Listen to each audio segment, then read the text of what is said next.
La imagen que tenemos ahí delante es significativa de alguien que empieza a querer caminar y se apoya en algo. Alguien le apoya.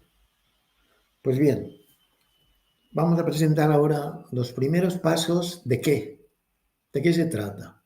Se trata de la actualización de las ejercitaciones.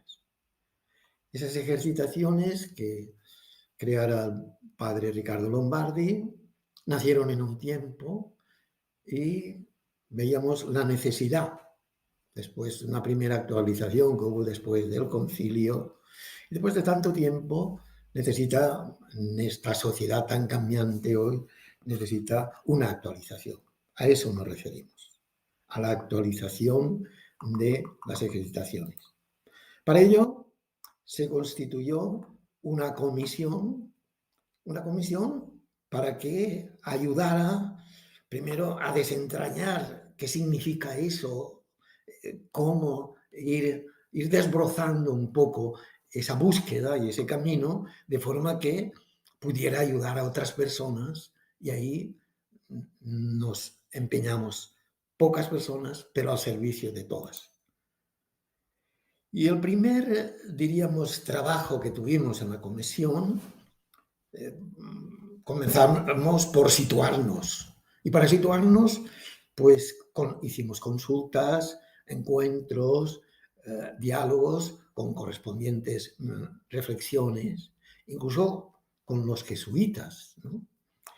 Y llegamos a un momento, al final de un primer año, podríamos decir, llegamos a descubrir cuáles iban a ser las pistas fundamentales que nos orientaran en esa búsqueda por actualizar las ejercitaciones.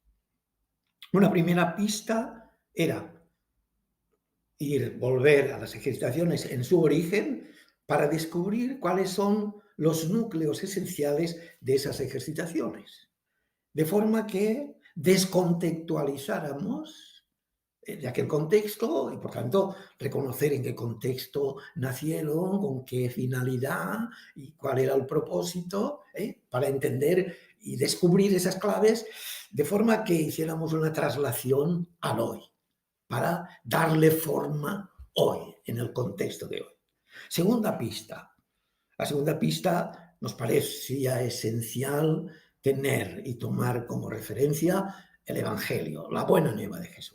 Ahora, ahí también tuvimos que andar de qué manera nos acercamos. Esto fue todo un proceso también que tuvimos que vivir para descubrir de que, bueno, nos acercamos al Evangelio como una experiencia testificada del encuentro con Jesús.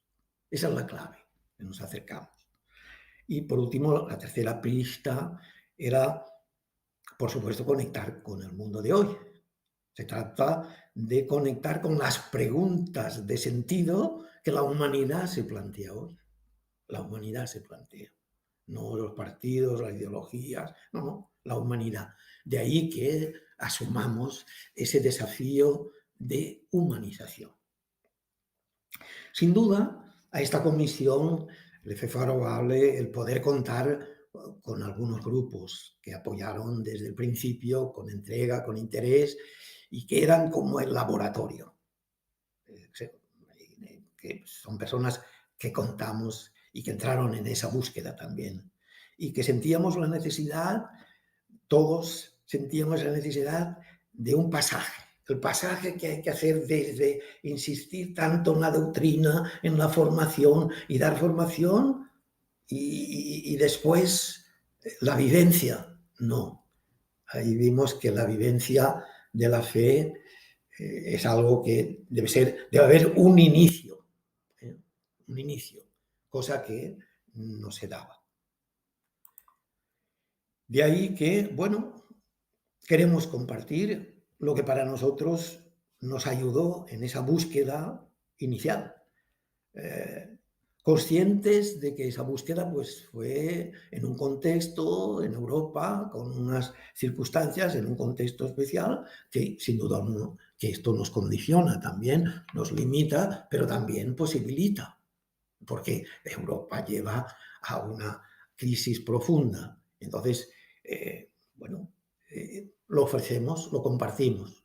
Quizá otras personas pues tengan que hacer otras aproximaciones para poder descubrir esa vivencia de la fe hoy, para poderla motivar, para poderla sustentar. Bien, compartimos estos núcleos que sirvan como orientación y que a nosotros sí lo fue en nuestra búsqueda de aquello que compartiremos posteriormente.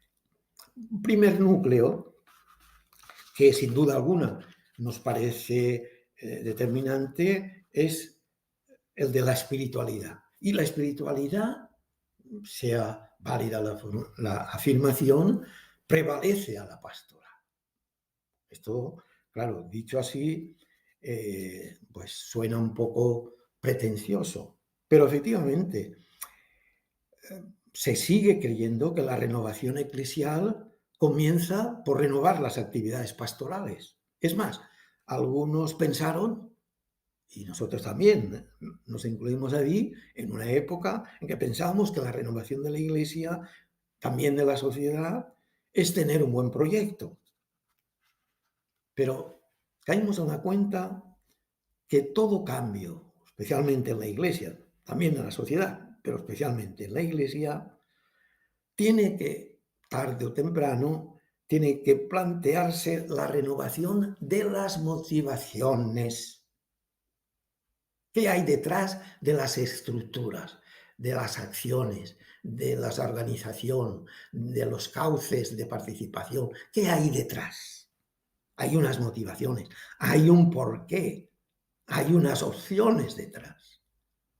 Y esto para la Iglesia, esas motivaciones, esos porqués, son esenciales, son el sello de identidad, porque la Iglesia no se significa por lo que se ve, sino por lo que no se ve.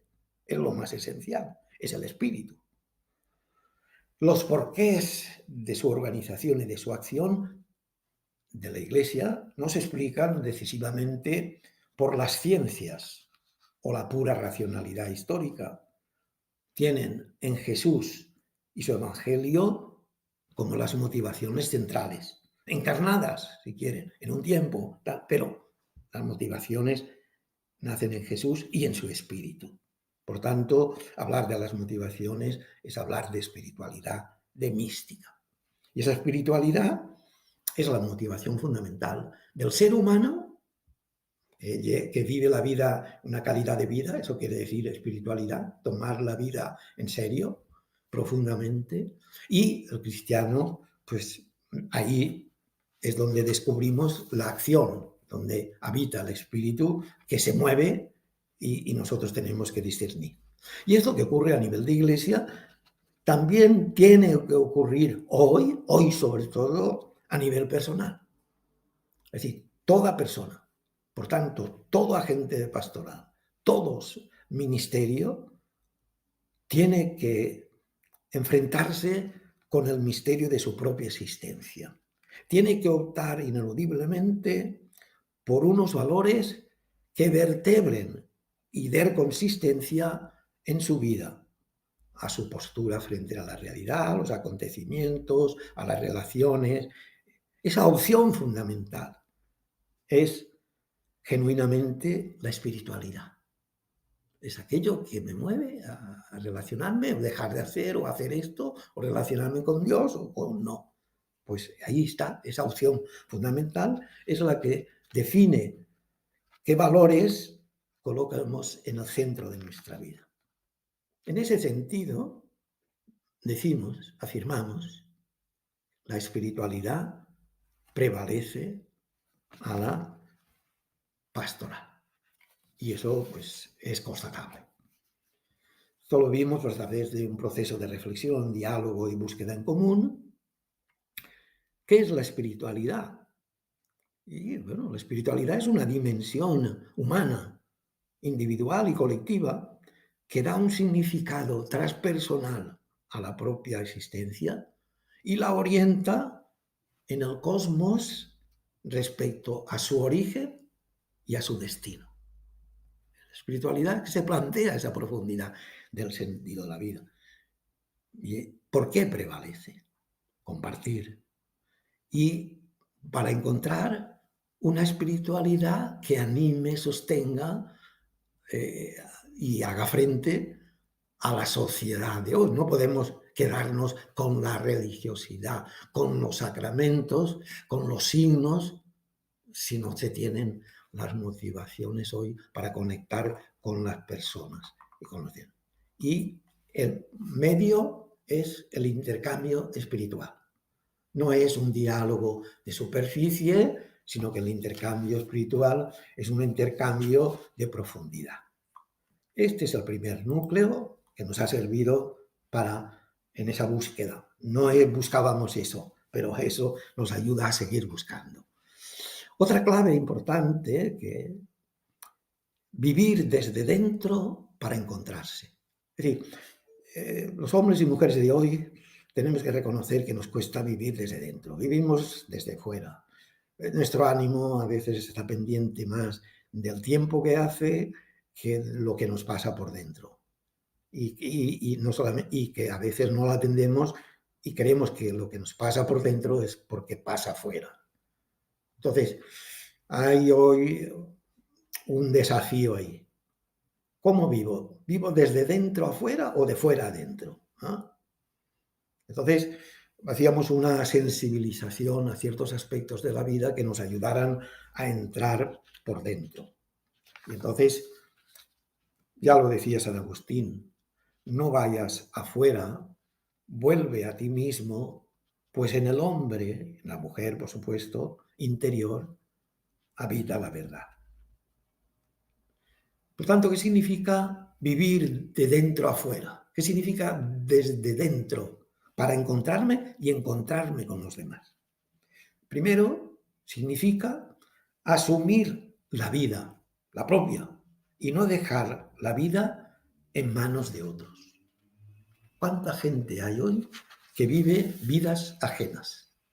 Piense ahora de los hijos. Hay madres que viven la vida de los hijos. O hay quienes viven con la televisión siguiendo otras vidas. Vivo, asumo mi vida responsablemente o la dejo al aire. Decidir en función de valores intrínsecos, no de valores extrínsecos. Valores intrínsecos son cuidado personal, crecimiento personal, las relaciones personales, los valores de la vida, las motivaciones, el por qué se hacen. O en los exteriores, pues a ver, el prestigio, la belleza, la popularidad, la aceptación.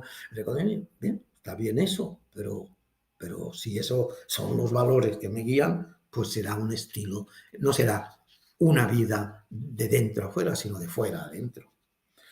Otro aspecto que define ese vivir desde dentro es escuchar activamente y hablar desde el corazón. Es decir, escuchar activamente es validar al otro, reconocer a la otra como persona, y hablar desde el corazón es hablar desde la vida, no parole. Y poner la vida al servicio de las otras personas.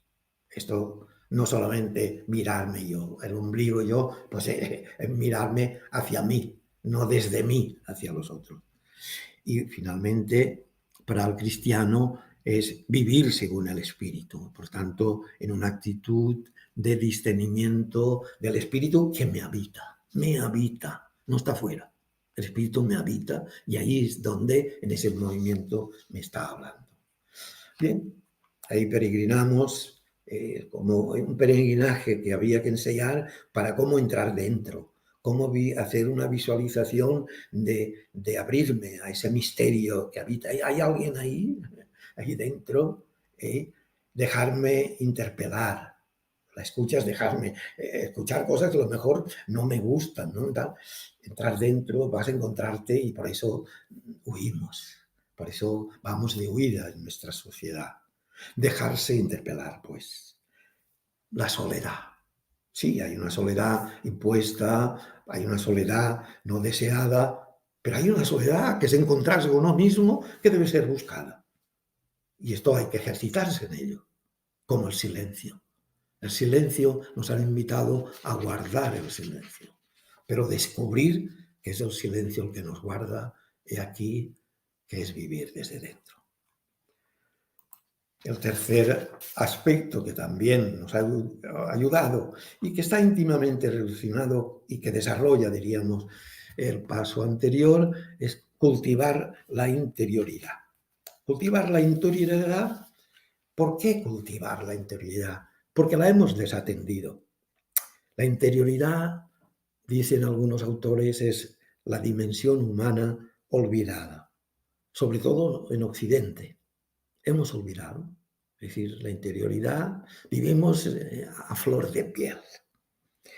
Y la interioridad no tenemos que olvidar que es una capacidad que tenemos. Ojo, por eso decimos cultivar la interioridad. Es una capacidad que tenemos, que si no la cultivamos no se desarrolla. Y es esa capacidad que tiene el ser humano que le permite, por una parte, desarrollar la conciencia de uno mismo, darse cuenta de uno mismo y de su entorno, personas, mundo alrededor, mundo en el que vive. Y por otra, la interioridad me permite otorgar sentido y significado a la propia existencia. Es decir, si yo no atiendo ahí, a los por qué están ahí dentro. Y si yo ahí no atiendo, pues, ¿qué sentido tiene tu vida? Si no has entrado dentro de tu interioridad, si no has desarrollado esa capacidad, difícilmente será posible que pues, oriente tu vida y la llene de sentido. Por eso tenemos que ayudar a cultivar esa interioridad que nos descubra vivir en el ser, no en el hacer. Nos consuela al hacer los logros que tenemos en la vida, hemos logrado esta meta, tenemos esta categoría, este nivel social, esto es el ser el que nos da. Es el oficio humano que menos atendemos, el ser persona, ser humano. Y esto, en la medida que se va logrando, porque ese cultivo, en la medida que ese cultivo va creciendo, pues nos damos cuenta que va transformando nuestra apreciación de la vida, mi vida, pero también de la vida de los demás y de las relaciones, incluso de la relación con Dios, con el Evangelio. Eso contribuye evidentemente a ello. Y ahí, pues, bueno, todo un programa que nos llevó a compartir en algunos grupos y nosotros mismos. ¿A qué nos referimos cuando hablamos de interioridad?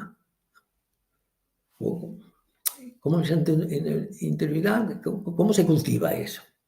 Pues se cultiva cultivando la calma, la introspección, el entrar dentro, la paz y que hacer ejercicio, ¿verdad? Porque no teníamos. Cultivar el ser, el autoconocimiento. Es decir, que a lo mejor reivindicamos cosas y nosotros no sabemos qué es lo que queremos a veces. La expresión del mundo interior, es decir, ese mundo de sentimientos, de afectos, de emociones que están ahí y que, bueno, son como la quilla del barco que dirigen nuestra vida y a veces no somos conscientes y no sabemos nombrarlos, no sabremos darle nombre. ¿Qué estoy sintiendo? Y ahora cuando estoy airado, estoy dolido o estoy apesadumbrado, ¿qué estoy? ¿Qué estoy sintiendo? Entonces, ¿qué cosmovisión? ¿Cómo veo yo el mundo? Porque el mundo lo definimos como lo vemos. Y por eso hay que cultivar la verdad. Mi verdad, que no es la verdad, sino que busca la verdad. Y la espiritualidad son dos dimensiones. Y también, en la medida de lo posible, poder tener un pequeño proyecto de vida que nos ayude a seguir creciendo en esa dimensión. Y finalmente, un aspecto pastoral, pero que indudablemente hay que dar un cambio, una evolución, una transformación. Tenemos que hacer un pasaje de una pastoral de mantenimiento a una a otra, diríamos, de iniciación o reiniciación. Es decir, evidentemente, ¿por qué tenemos que dar ese pasaje? ¿Es una moda? No. Es que la pastoral se realiza en un tiempo y en un lugar. Y el tiempo y lugar marcan lo que vivimos profundamente, tanto de la vida como de la fe.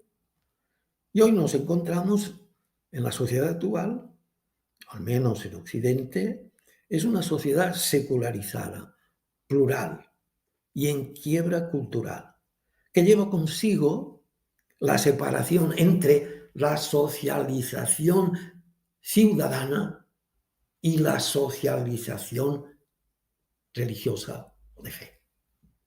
Es decir, la cristiandad había unido, amalgamado la socialización. El problema que tenemos en Occidente es que los sacramentos, ¿en qué medida eran una socialización y en qué medida eran una cristianización? No queda claro eso, si lo vemos ahora con perspectiva. Eran actos sociales. Y así Europa no tenía actos sociales de integrar en la sociedad. Y entonces en esa secularización nos están ocurriendo anécdotas que no entro, pero muy curiosas. Pero precisamente por esa identificación entre socialización, diríamos, cívica y socialización religiosa. Voy una confusión y que eso plantea cuestiones, hoy nos plantea cuestiones a la fe y nos plantea sobre todo cuestiones a la hora de plantearlos cómo compartir la fe. Yo no me atrevo a decir transmitir, sino compartir la fe. No sabemos cómo nace. Los obispos franceses hace unos años decían, confesaban, hoy no sabemos cómo nace un cristiano. Y antes lo sabían, claro que lo sabían, ¿no? Se bautizaba pequeño, se daba catequesis de niños para la primera comunión, todo en función de, menos cuando se le invitaba a asumir esa fe. Esta que es la cuestión. Y lamentablemente seguimos constatando una práctica pastoral bastante generalizada aún, que se basa en el mantenimiento básico de la fe. Es como una fábrica en ruinas que está manteniendo los mínimos. La caldera que no se apague y la luz que de a media luz, pero y la recepción de los sacramentos y, diríamos, la exigencia moral, la moral como referente. Y sí, reconocemos que hay una preocupación ya desde Juan Pablo II, que planteó la nueva evangelización, pero eso tiene más de genérico y de deseo que realidad. Porque si se plantea una evangelización, no hay que decir nueva evangelización, hay que evangelizar. Por tanto, es urgente tener y tomar en serio la iniciación cristiana. Es decir, ¿cómo nace un cristiano hoy? Y por tanto, se trata en definitiva, fijaros si es importante, algún autor llama al proceso de iniciación cristiana como el eslabón perdido. Xavier Morlans, teólogo catalán. Es decir, es el eslabón perdido, es como el eslabón que nos une diríamos, a la raíz del Evangelio, pues eso se ha soltado, no existe. Y tenemos ahí volando una cadena que no está asida a los orígenes. Por tanto, urge hoy conocer a Jesús, conocer la buena nueva, conocer su estilo de vida, conocer su propuesta. Por eso hay quienes, pues, no creen. Pues bueno, habrá que hacerlo de alguna forma. Hay quienes, creyendo, no lo conocen suficientemente y viven una fe cristiana rutinaria, que lo que aprendieron de niño y con eso se están manteniendo y subsistiendo, ¿no? Entonces, ciertamente es importante recuperar esa esencia del Evangelio Claro, ¿cómo hacerlo? Pues bueno, eso es lo que tratamos ahí, en este pequeño proceso de tomar conciencia, de ver que hay que hacer ese pasaje poco a poco, pero hay que dosificarlo. No hay que dejarlo en el baúl de los recuerdos. La experiencia fue significativa en los casos en que nos ayudó a despertar. Es decir, partíamos de la realidad pastoral.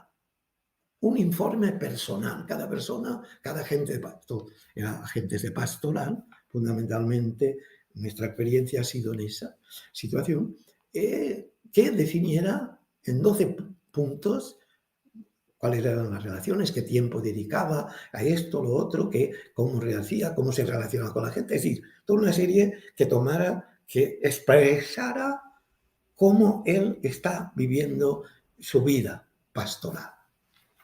Y entonces se daba una información a esa, lo que suponía esa iniciación y su evolución que ha habido, el contenido que tiene de tener la iniciación cristiana, la pedagogía correspondiente y finalmente, ya con ese informe, retomamos esa información que habíamos expresado, habíamos escrito, para ver, bueno, discernir qué pasos tendría yo para darle otra tonalidad, una tonalidad más iniciática, no tan de presuponer que los que estamos en la celebración eucarística somos creyentes. Hoy es un supuesto, pues no sabemos a qué vienen, por qué tal, ¿no? En fin, es decir, y tenemos que darle una tonalidad iniciática. He aquí un gran desafío. Y ofrecemos estas notas, que es la que nos servía. La dinámica que utilizamos era, en la medida posible, pues si era una parroquia, crear un pequeño grupo que se informara de ello, que trabajáramos con ellos, con los de otra parroquia, y para hacer una convocación después abierta, constituyendo ese pequeño equipo de animación en la parroquia, para dirigirse primeramente a los agentes de pastoral y ministerios, y después abierto a otros grupos de interesados para que pudieran tomar conciencia de ello. Sobre todo, los destinatarios especialmente son agentes de pastoral. Y la animación la hacían 2 personas del equipo de animación y, bueno, en cada sección pues dábamos un tiempo de 3 horas que fuera significativo. Se podía realizar pues en 2 o 3 fines de semana para tomar conciencia de esta búsqueda. Bueno, esto es lo que a nosotros nos ha ayudado en esa búsqueda y en esto lo compartimos. Tal vez otras personas, y seguro en otros contextos, en otras situaciones, pues tienen que ver cómo avivar esa búsqueda, porque hay que ponerse en búsqueda. No viene del cielo la luz, sino en esa búsqueda es donde está el Espíritu del Señor.